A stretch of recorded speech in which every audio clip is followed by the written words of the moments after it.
Quais são os 8 piores começos de temporada regular da história da NBA? Olá, meu nome é José Jefferson e esse é o tema do vídeo de hoje. Vem comigo. Fazer uma lista como essa é um trabalho bem difícil, porque em teoria a gente não tem nada que defina o quanto o time é bom ou o quanto o time é ruim. Por isso tivemos que definir nossos próprios critérios para esse vídeo de hoje para poder formar a lista para vocês. Aqui a gente vai levar em consideração apenas os resultados dos primeiros 28 jogos de cada um desses times. Em seguida, como vocês vão ver que tem vários times com a mesma campanha, a gente vai considerar o saldo de pontos médios que esses times tiveram nesse começo de temporada. Por quê? Em teoria, se um time perde por muito mais pontos que o outro, a tendência é que ele seja pior. A gente sabe que não é exatamente isso, mas é uma das formas da gente comparar temporada por temporada. Então, o saldo de pontos médios por jogo está sendo o critério de desempate nessa lista. Além dele, a gente também está usando o saldo de pontos total nesse período como o terceiro critério de desempate que a gente teve que usar apenas uma vez, beleza? E um último aviso antes da gente começar essa lista é que não vai dar para falar muito sobre cada um dos times. A gente vai trazer um breve resumo falando sobre algum dos jogadores que formaram esse elenco que eu acho interessante comentar, não necessariamente os principais jogadores, não necessariamente os mais importantes, mas na média ali 2 ou 3 jogadores que eu acho que foram importantes para a criação, né, ou para a execução, no caso péssima execução dessa campanha em questão. Beleza? Então se ficou faltando alguma coisa, se você sabe mais alguma informação sobre os times que eu vou citar aqui, pode comentar aí embaixo que a gente vai trocando uma ideia. Fechou? Agora vamos para a lista. Em oitavo lugar nós temos o New Orleans Hornets. Sim, New Orleans Hornets.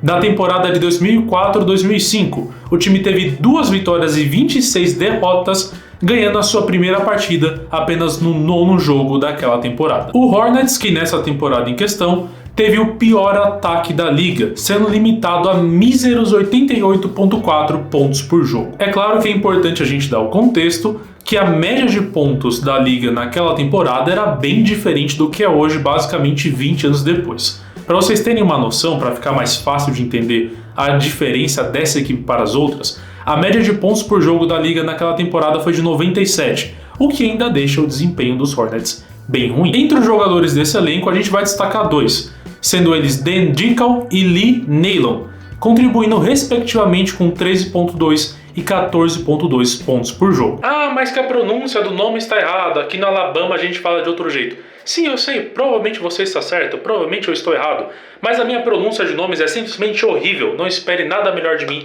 nesse quesito, beleza? Estamos alinhados? Dan Dickau jogou até 2008 pela NBA, encerrando a sua curta carreira pelo Los Angeles Clippers. Já Lee Nailon jogou só até o ano seguinte na NBA, no caso pelos Sixers, e depois disso foi jogar em Israel. Outro jogador notável nesse invejável elenco que os Hornets tinham era J.R. Smith, que fazia apenas a sua temporada de estreia pela liga. Baron Davis também fez parte desse time, só que jogou apenas 18 jogos antes de ser trocado para o Golden State Warriors. Ele que foi para o All-Star Game 2 vezes e jogou até 2012. Depois disso ele se aposentou e virou comentarista na TNT, cargo que ele ocupa até o dia de hoje. Além desses jogadores, Alex Garcia também fazia parte do elenco, jogador que só entrou em quadra 8 vezes pelos Hornets naquela temporada e hoje joga pelo Bauru. O New Orleans Hornets naquele ano terminou com a segunda pior campanha da liga, o que lhe rendeu a 4ª escolha geral do draft de 2005.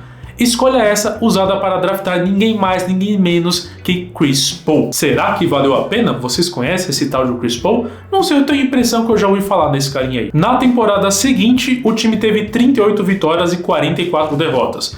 Apesar de ser uma campanha negativa, já melhorou muito, né? Os Hornets que naquele ano mandou a maioria dos seus jogos em Oklahoma, já que infelizmente o furacão Katrina tinha passado pela cidade de New Orleans no ano de 2005, antes de começar a temporada regular. Em 7º lugar no nosso ranking nós temos o Dallas Mavericks de 93-94.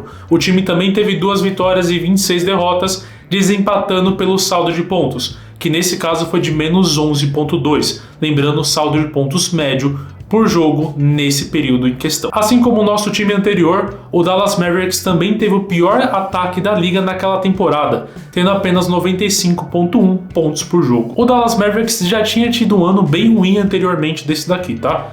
Eles usaram a escolha daquele ano anterior para draftar Jamal Mashburn, o novato que eles tinham colocado a esperança do time nele para tentar melhorar um pouco na temporada de 93-94. Ele, inclusive, que teve uma carreira até relativamente longa na liga, né? Jogando até 2004, encerrando a sua carreira pelo New Orleans Hornets. Sim, aquele New Orleans Hornets que a gente acabou de comentar, só que na temporada anterior. Já em Dallas ele acabou ficando por pouco tempo. Saiu em 97 e teve a sua melhor temporada em 2002-2003, quando foi pro All-Star Game. Infelizmente, a carreira de Jamal Mashburn foi interrompida precocemente. Ele teve uma lesão grave no joelho que tirou ele da temporada 2004-2005 inteira e também da temporada seguinte, forçando aí a sua aposentadoria após isso. Dallas, que claramente buscava sua reconstrução, para além do jovem Mashburn, também contou com Jim Jackson para a temporada 93-94. Ele que perdeu a sua primeira temporada, porque ele foi draftado em 92, ele jogou poucos jogos, né? Ele não perdeu, mas ele jogou poucos jogos por conta de problemas, né, na negociação do seu contrato de calouro. Mas para compensar esse tempo perdido, nessa temporada em questão, ele jogou absolutamente todos os jogos. Sim, os 82 jogos da temporada 93-94. Ele que ficou na liga também até o ano de 2006. Os Mavericks, que naquela temporada terminou com apenas 13 vitórias e 69 derrotas, lhe gerando a segunda escolha geral do draft de 1994. Essa segunda escolha que seria usada para draftar Jason Kidd, um jogador que dispensa apresentações e hoje inclusive é o técnico da franquia. Na temporada seguinte, os Mavericks finalmente conseguiram melhorar um pouco depois de ter 2 anos totalmente de corno, terminando a temporada com 36 vitórias e 46 derrotas. Não é lá grandes coisas, mas para 2 temporadas horríveis é um belo de um avanço. Em 6º lugar na nossa lista está o Denver Nuggets de 97-98. O time também tem 2 vitórias e 26 derrotas no período que a gente está analisando e um saldo de pontos médio por partida de menos 11,4. Um pouco pior só do que o Dallas Mavericks que a gente acabou de comentar. Dessa vez eles não tinham o pior ataque da liga como os outros dois, mas tinham o segundo pior, o que não era lá uma grande vantagem, né? No final das contas, a franquia terminou a temporada com 11 vitórias e 71 derrotas. A pior temporada do Denver Nuggets até os dias de hoje. Uma das figuras que faziam parte desse time era o então assistente técnico Mike D'Antoni, que inclusive foi promovido para head coach na temporada seguinte, mas só passou 1 ano nesse cargo pelo time de Denver. Caso você não esteja reconhecendo pelo nome, Mike D'Antoni foi técnico do Houston Rockets do ano de 2016 até 2020, comandando possivelmente um dos melhores times que o Houston Rockets já teve, contando também com o auge simplesmente inacreditável de James Harden. Antes disso, ele também já tinha sido eleito como técnico do ano pela temporada 2004-2005 que ele fez no Phoenix Suns. O elenco, que claramente tentava uma reconstrução, tinha como principal pontuador LaFonso Ellis e John Newman. Nenhum dos dois estaria no time na temporada seguinte. Talvez um dos nomes mais conhecidos que passou por esse elenco foi Bob Jackson, que na verdade só ficou 1 ano em Denver e fez sucesso mesmo pelo Sacramento Kings, onde ganhou o prêmio de melhor sexto homem da liga pela temporada 2002-2003. A pior campanha da liga naquela temporada rendeu ao Denver Nuggets a 3ª escolha geral do draft de 1998. 3ª escolha essa que foi usada para draftar Raef LaFrentz. Ele que sofreu com lesões na sua temporada de calouro e até que conseguiu ficar alguns anos na liga, né? Ele teve 10 anos de atividade pela NBA. Não foi tão ruim, mas com certeza passou longe de algum dos seus colegas de draft. Para ser justo, é claro que não foi só o Denver Nuggets que deixou esses jogadores que eu vou citar aqui passar, mas já que estamos falando dos próprios, depois da 3 saiu Vince Carter, Dirk Nowitzki e Paul Pierce. Ou seja, no final das contas, Denver acabou selecionando um pouco mal, assim como alguns outros times que tiveram a oportunidade de selecionar esses 3 jogadores. E por curiosidade, nesse draft também foi selecionado Tyronn Lue, atual técnico do Los Angeles Clippers, e Sam Marks, atual general manager do Brooklyn Nets. Com o 5º lugar no nosso ranking, nós temos o New Jersey Nets de 2009 e 2010. Mas claro que apareceu um time dos Nets nessa lista, né? Qual que é a chance dos Nets não aparecer em uma lista como essa? 3 anos antes de se tornar o Brooklyn Nets que a gente conhece hoje, a franquia começou o ano com 2 vitórias e 26 derrotas e um saldo de pontos médio de menos 11,7. E mais uma vez o time que a gente fala aqui tinha o pior ataque da liga. Dessa vez, claramente o pior, tanto em pontos por jogo como também em rate. Assim, não que necessariamente hoje os Nets sejam conhecidos por ser o time mais vencedor da história da liga, mas nessa temporada em específica as coisas estavam realmente ruins. O time terminou o ano com 12 vitórias e 70 derrotas, sendo a pior temporada na história da franquia. O elenco desse time contava com Brook Lopes, sim, esse mesmo que joga nos Bucks. Ele estava no seu segundo ano pela NBA e teve média de 18 pontos por jogo, 8,6 rebotes e 1,7 bloqueios. O que vamos combinar também que não é nada mal para um segundanista no caos que era aquele time. Uma coisa que acabou marcando muito essa temporada do New Jersey Nets foi a baixa audiência no ginásio. Eu vou deixar umas imagens aí rodando para vocês verem, mas não era incomum encontrar dias e jogos que o estádio, o ginásio, né, no caso, estava assim, praticamente vazio para assistir os jogos da franquia, que, como eu disse, alguns anos depois ia sair da região de New Jersey. A pior campanha da história dos Nets rendeu ao time a terceira escolha geral do draft de 2010, que foi usada para draftar Derek Favors. Ele que acabou nem terminando a temporada pelos Nets, foi trocado para Utah, onde jogou até 2018 e 2019, inclusive, na troca que trouxe Deron Williams para os Nets. Ele que seria um dos pilares da reconstrução agora no Brooklyn. Mas e aí, será que valeu a pena essa troca? Porque não é todo dia que você vê o time trocando a sua terceira escolha geral. No final das contas, a classe não se mostrou tão forte assim. Teve nomes de peso sim, como DeMarcus Cousins, Paul George, John Wall, o Gordon Hayward também, só que foram jogadores que ao longo de suas carreiras em algum momento enfrentaram problemas com lesões. Então, de todas as carreiras potenciais e muito talentosas que a gente citou aqui, acabou que o único grande destaque mesmo foi o Paul George. Em quarto lugar, um time que eu acho que é conhecido de muitos de vocês, devem inclusive ter visto esse time jogar, que é o Detroit Pistons de 2023-2024. Os Pistons também começaram com 2 vitórias e 26 derrotas, mas amargaram a pior sequência de derrotas de um time em uma só temporada na história da NBA. Terminaram o ano com 14 vitórias e 68 derrotas, além de um saldo de pontos médio de menos 11,7.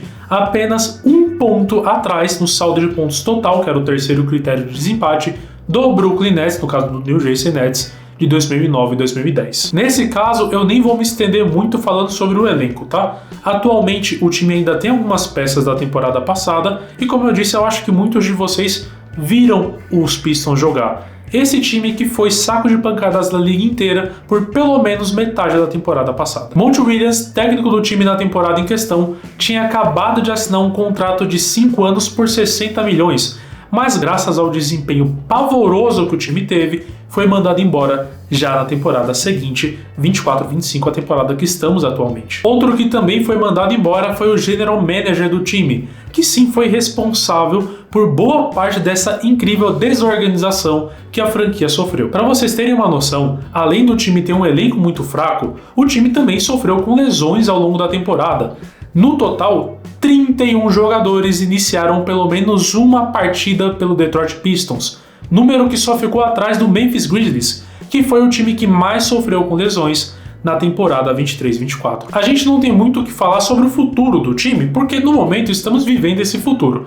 A verdade é que ter mandado o técnico e o general manager embora já pelo menos deu um gás novo para a franquia, né? No momento que eu gravo esse vídeo, eles têm 10 vitórias, o que já é muito melhor do que na temporada passada. E novamente, a pior campanha da história da franquia deu a eles a 5ª escolha do draft de 2024. Escolha essa usada para draftar Ron Holland II, que a gente não tem muito o que falar por enquanto, por conta da sua baixa minutagem. No final das contas, reconstrução pela, 10ª vez é a palavra que define o Detroit Pistons, que tenta encontrar no Cade Cunningham a sua estrela para montar um time ao redor dele, o que eu acho que pode sim dar muito certo. E sim, é isso mesmo. Uma das franquias mais vencedoras da história da NBA também faz parte dessa lista. O Chicago Bulls de 99-2000. O time de Chicago também teve 2 vitórias e 26 derrotas, só que dessa vez com um saldo de pontos médio de menos 12,9, acabando o ano com 17 vitórias e 65 derrotas. E se você acha que não podia piorar, eu já te adianto que a temporada seguinte dos Bulls foi sim ainda pior. Não no começo, por isso que ela não faz parte dessa lista, mas eles terminaram o ano seguinte com 15 vitórias e 67 derrotas. E caso você ainda tenha alguma dúvida, não, é claro que esse elenco não tinha nada a ver com o elenco que deu o último título de Michael Jordan pelo Chicago Bulls. Na verdade, só tinha um remanescente, que era o Tony Kukoc, que foi trocado para os Sixers durante essa temporada em questão. Como parte desse jovem elenco da temporada de 99-2000 do Chicago Bulls, que claramente também buscava uma reconstrução, o time contava com Elton Brand. Ele, inclusive, que foi vencedor do Rock of the Year daquela temporada. Ele que teve uma carreira longa na NBA, mas não pelos Bulls. Ele foi trocado já em 2001 para os Clippers, onde foi All-Star 2 vezes. Alguns anos depois do final da sua carreira como jogador, ele se tornou General Manager, cargo que ocupa até hoje pelo Philadelphia 76ers. Outro nome bem conhecido que também fez sua estreia pelo Chicago Bulls na temporada 99-2000, inclusive sua estreia na NBA de forma geral, foi Ronald William Artest, ou só Ron Artest, ou Meta World Peace. Sim, exatamente isso que você acabou de ouvir. Ron é uma das figuras mais controversas da história da liga.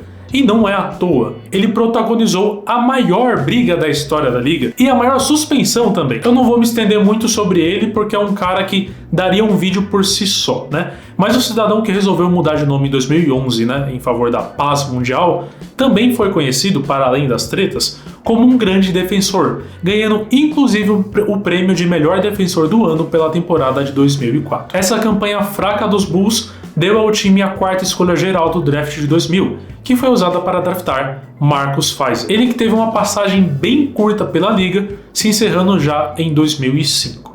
Na verdade, alguns anos depois, esse draft de 2000 seria reconhecido como um dos piores da história.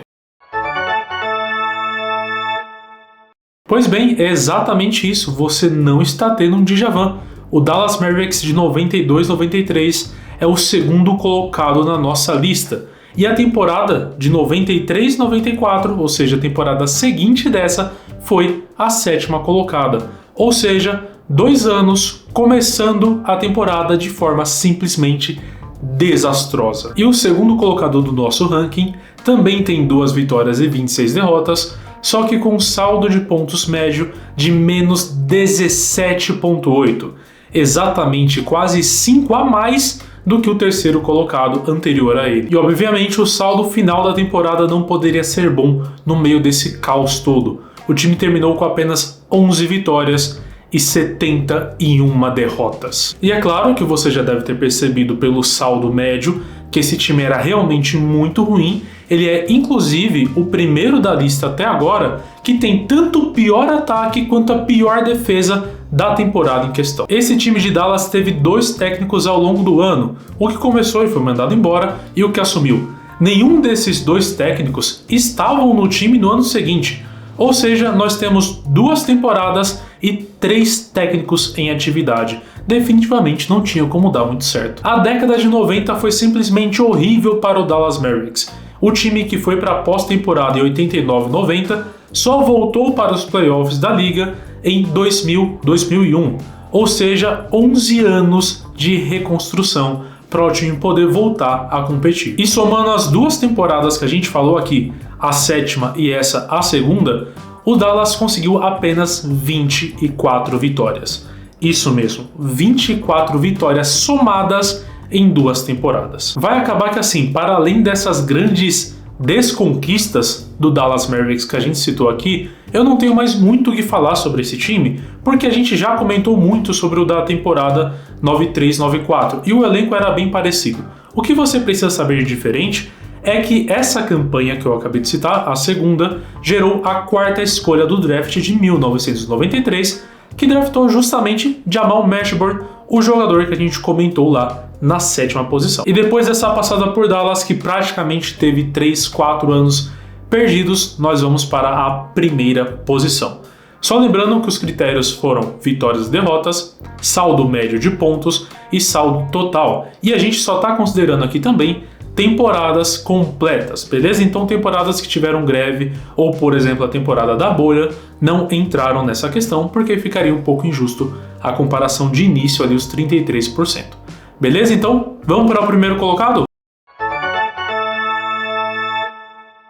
Pois bem, o único time dessa lista com apenas uma vitória e 27 derrotas. Nós estamos falando do Philadelphia 76ers da temporada 2015-2016. E essa história também não é das antigas, é inclusive uma história recente, e se você acompanha a NBA ali pelo menos desde 2014, você ouviu falar muito no The Process, ou o processo, dado meio que uma campanha de marketing ou coisas que direcionavam o Philadelphia 76ers para a reconstrução. Eles precisaram usar muito esse termo, o Trust the Process, ou seja, acredite, confie no processo, porque as temporadas que concretizaram esse processo foram realmente horríveis para a franquia de Filadélfia. Tão horríveis que deram a eles o cargo de pior começo de temporada da história da NBA. E não só isso, até o Detroit Pistons empatar com o recorde, o Philadelphia 76ers de 14-15 e de 15-16 era detentor da maior sequência de derrotas também da história da liga. Como dito, o processo começou de fato em 2014, da temporada 13 para 14, quando o Philadelphia 76ers, ali no meio da sua reconstrução, drafta Joel Embiid. A questão é que o Embiid perdeu as suas 2 primeiras temporadas por conta de uma lesão. Só foi estrear na temporada 16-17. Ou seja, o time que já não tinha muitos motivos para competir, afinal ainda estava no processo, tinha acabado de perder mais um deles. No final da temporada, os Sixers tinham apenas 10 vitórias e 72 derrotas, sendo oficialmente a segunda pior temporada completa da história. Um contraste muito grande com o líder da NBA nessa mesma temporada, o Golden State Warriors, que teve 73 vitórias e 9 derrotas, né? Um extremo comparado ao outro na mesma temporada. Pelo menos essa campanha horrível deu a primeira escolha do draft de 2016 para o Philadelphia 76ers. Já pensou se passar por esse vexame danado e ficar, sei lá, no top 6? Enfim, ficaram no top 1 e usaram essa escolha para draftar o Ben Simmons. E eu sei que você deve estar pensando agora como, meu Deus do céu, o que esses caras fizeram? Mas na época fazia muito sentido, tá? O Ben Simmons ele chegou com uma promessa muito grande, inclusive ele jogou muito bem até nos seus primeiros anos de liga. Só que depois degringolou de vez, enfim, hoje é o jogador que vocês conhecem. E eu acho que justamente essa situação atual do Ben Simmons e do Philadelphia 76ers me traz várias perguntas que eu acho que fica ideal pra gente encerrar o vídeo. O quanto vale a pena você jogar no lixo uma temporada inteira a troco de tentar ficar alto no draft? Porque não é garantia. O top 3 tem 14% de chances de ficar com a primeira escolha. Já pensou se você mancha a história do time? Porque pra mim isso é manchar a história do time, da franquia, com a pior temporada e ficar no top 5? Assim, ainda bem que isso não aconteceu. Mas e o processo? Deu certo no Philadelphia 76ers? O que é o processo dar certo? O que é uma reconstrução funcionar? São muitas perguntas que durante várias e várias temporadas a gente ainda vai fazer, principalmente num caso que foi tão grande quanto esse do Philadelphia 76ers, que a gente ainda não sabe se o processo funcionou, se o processo não funcionou, se o processo ainda está acontecendo e o que será dessa franquia para os próximos anos. Muito bem, é isso, eu espero que você tenha gostado do vídeo. Deu um trabalhão para fazer esse monte de pesquisa, mas eu particularmente gostei muito, aprendi muito também. Deixa aí no comentário também o que você acha desse processo do Sixers, se valeu a pena, se não valeu a pena, se aconteceu, se não aconteceu, e eu te vejo aqui na próxima. Valeu, muito obrigado, tchau, tchau.